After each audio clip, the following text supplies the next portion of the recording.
حضرت عمر بن عبدالعزیز نے کیا کیا؟ دیکھیے ان کا تجدیدی کارنامہ صرف 3 نکات پر مشتمل ہے. یہ میں بتا چکا ہوں آپ کو. ابھی نہ عقائد میں کوئی کجی آئی تھی، نہ اعمال میں کوئی خرابی آئی تھی، عوام کے حکومت کے نظام میں تبدیلی ہوئی تھی، اب موروثی ہو گئی تھی اور تحکمانہ ہو گئی تھی.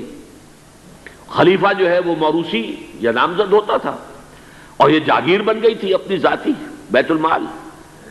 انہوں نے 3 ہی کام کیے. نمبر 1، ان کو خلافت ملی تھی اصل میں سلیمان جو ان سے پہلے خلیفہ تھے ان کی وصیت کی بنیاد پر، لیکن یہ احتیاط کر لی گئی تھی کہ اگر کہیں یہ وصیت پہلے لوگوں کے علم میں آ گئی تو شاید لوگ بغاوت کریں اور حضرت عمر بن عبدالعزیز کو گوارا نہ کریں. لیکن یہ کہ انہوں نے یہ کیا جو اس وقت کے ذمہ دار لوگ تھے کہ پہلے وصیت لا کر وصیت پر بیعت لے لی گئی کہ یہ وصیت ہم تسلیم کریں گے. ابھی سلیمان کے انتقال کی خبر بھی نہیں دی گئی، اسے بھی چھپا کر رکھا ہوا تھا. اس کے بعد وصیت کھولی گئی اور حضرت عمر بن عبدالعزیز اور اعلان کیا گیا کہ سلیمان کا انتقال ہو گیا. تب لوگوں نے بیعت کر لی، کیونکہ بیعت تو کر چکے تھے، وصیت کی بیعت کر چکے تھے. اس وصیت میں سے عمر بن عبدالعزیز برآمد ہو گئے تو وہ بیعت خود بخود ہو گئی. لیکن انہوں نے جا کے اعلان کیا مجمع عام میں، لوگوں مجھ پر یہ خلافت کی ذمہ داری ڈال دی گئی ہے بغیر مجھ سے پوچھے، بغیر میرے مشورے کے، بغیر میری خواہش کے، لیکن میں آپ کی گردنوں میں سے اپنی خلافت کے اس قلادے کو اتار کر پھینک دیتا ہوں. آپ جسے چاہیں اپنی آزاد مرضی سے مشورے سے خلیفہ بنا دیں. یہ پہلی اصلاح تھی. موروثیت ختم، نامزدگی ختم. اب اگر چاہتے ہیں آپ، اگر لوگوں کی رائے ہے ان کا مشورہ تو ٹھیک ہے. سب نے کہا بیک زبان ہم آپ پر راضی ہیں، ہم آپ ہی کو خلیفہ بنانا چاہتے ہیں. پہلی اصلاح تو یہ ہوگی. دوسرا کام یہ کیا، جتنی جاگیروں کے ڈاکومنٹس تھے، دستاویزات، وہ سب طلب کیے. خود اپنے گھر سے اپنی بیوی کے سارے زیورات، عبد الملک بن مروان کی بیٹی سارے زیورات بیت المال میں داخل کرتی. اپنی جاگیر سب سے پہلے اپنی جاگیر کو ختم کیا. اس زمانے میں شیڈر تو تھے نہیں، مشین تو تھی نہیں. مسجد میں بیٹھے ہوئے تھے حضرت عمر بن عبدالعزیز، اور وہ ایک وثیقہ لایا جاتا تھا اور وہ قینچی سے کاٹ کاٹ کے پھینک رہے تھے. بڑا طوفان مچ گیا بنو امیہ کے لوگوں کے اندر، یہ کیا ہو رہا ہے. ایک وفد بھی آیا کہ دیکھیے آپ اپنے سے پہلے لوگ جو کچھ انہوں نے کیا تھا، آپ اب جو چاہیں آپ کریں، لیکن پہلے جن لوگوں نے جو کچھ کیا ہے اس کی نفی تو نہ کیجیے. حضرت عمر بن عبدالعزیز پوچھتے ہیں دیکھو اگر تمہارے پاس ایک فرمان ہو امیر معاویہ کا اور ایک ہو ان کے بعد کسی چوتھے پانچویں پشت کے اندر آنے والے کا، تو کس کے فرمان کو زیادہ اہمیت ہوگی؟ سب نے کہا امیر معاویہ کے فرمان کی زیادہ اہمیت ہوگی. تو فرمایا پھر میرے پاس فرمان جو ہے وہ امیر معاویہ سے بھی بہت پہلے کا ہے. میرے پاس اللہ کی کتاب ہے، قرآن ہے، میں اس کی روح سے طے کر رہا ہوں. لہذا ہو جائے کم وقت میں، کوئی ناراض ہوتا تو ہو.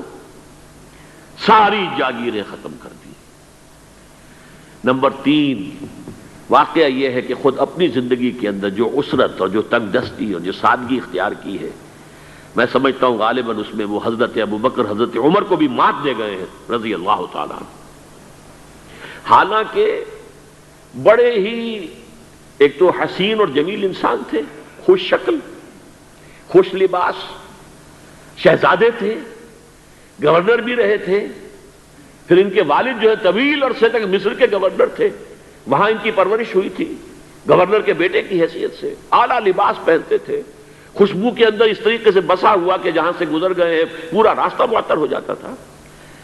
لیکن اب اچانک جو آیا ہے، جیسے ہی یہ بیعت ہوئی ہے خلافت کی، ان کی اہلیہ کہتی ہیں، حضرت فاطمہ ان کا نام تھا، کہ آ کر بیٹھ کر اور مسلح پر رونا شروع کر دیا. میں نے پوچھا کیوں، کیا ہوا؟ کہ یہ جو بوجھ مجھ پر آن پڑا ہے، یہ ذمہ داری. رونا شروع کیا. اور اس کے بعد واقعہ یہ ہے کہ انہوں نے ذاتی زندگی میں کپڑا صرف ایک جوڑا، 2 بھی نہیں، جمعے کے لیے بھی اس کے دھو کر سوکھنے کے لیے انتظار کرنا پڑتا تھا، تب جا کر پہن کر اس کو جمعے میں جاتے تھے.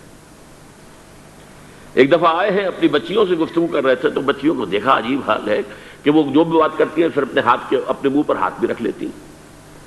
پوچھا کیا سبب ہے؟ کہنے لگی آج ہم نے صرف پیاز سے روٹی کھائی ہے، ہمارے منہ سے بدبو آ رہی ہوگی، ہم نہیں چاہتی کہ آپ کو اس بدبو سے تکلیف پہنچے. حضرت عمر رونے لگے، لیکن کہا انہوں نے کہ میری بیٹیوں کیا تم یہ پسند کرو گی کہ تمہیں دنیا کی نعمتیں ملے اور عیش ہو اور تمہارا باپ جہنم میں جائے؟ ان بچیوں نے بھی رونا شروع کر دیا. سارے زیورات ختم، اپنی جاگیر ختم. وہ آپ نے پڑھے ہوں گے واقعات کہ اگر چراغ بھی ہے رات کو، سرکاری کام کر رہے ہیں تو وہ جو بیت المال کے تیل سے جو جلنے والا چراغ ہے وہ روشن ہے. خادم نے آ کر کو گھریلو بات کرنی چاہیے تو کہا پہلے چراغ گل کر دو پھر بات کرو. ذاتی بات ہو رہی ہو تو سرکاری جو تیل کا چراغ ہے وہ نہیں جلے گا. میں یہ سمجھتا ہوں، میں علی وجہ البصیرت کہہ رہا ہوں کہ میرے نزدیک تو اس قدر شاید باریک بینی کی باتیں جو ہیں میرے علم میں نہیں ہے کہ حضرت ابو بکر اور حضرت عمر، اور پھر یہ کہ وہاں کوئی ایسا کنٹراسٹ، سائملٹینیس کنٹراسٹ نہیں تھا. اس لیے کہ حضور کے ساتھ جد و جہد کرتے ہوئے ان کی زندگیوں میں پہلے بھی فقر اور ساری اختیاری فقر کی کیفیات تھی. یہاں تو اچانک ہوا ہے کہ اس سے پہلے ایک بہت خوش باش، خوش لباس، خوش شکل، بہت ہی ہر طرح کے ناز و نعم کے اندر پلا ہوا انسان، شہزادہ، اچانک بوجھ آیا ہے تو زندگی کے اندر انقلاب آ گیا. یہ ہے خلیفہ اول، خلیفہ خامس ان کو کہا جاتا ہے، خلافت راشدہ میں شامل کیا جاتا ہے. اور یہ ہے سلسلہ تجدید خلافت کی پہلی کڑی، اور اس کو ہم کہیں گے یہ تجدید کامل تھی، کیونکہ ابھی خرابی آئی ہی صرف نظام حکومت میں تھی، اسی کو آپ نے درست کر دیا. یہ دوسری بات ہے کہ یہ بہت شارٹ لیوڈ رہی ہے، بات آگے نہیں چلی ہے، ان کو زہر دے دیا گیا، اس لیے کہ یہ بات زیادہ قابل برداشت نہیں تھی بنو امیہ کے پورے خاندان کے لیے، قبیلے کے لیے. انہیں گمان غالب یہی ہے کہ زہر دے کر جو ہے انہیں شہید کیا گیا ہے. لیکن بہرحال یہ پہلی کڑی ہے عمر بن عبد العزیز رحمۃ اللہ علیہ.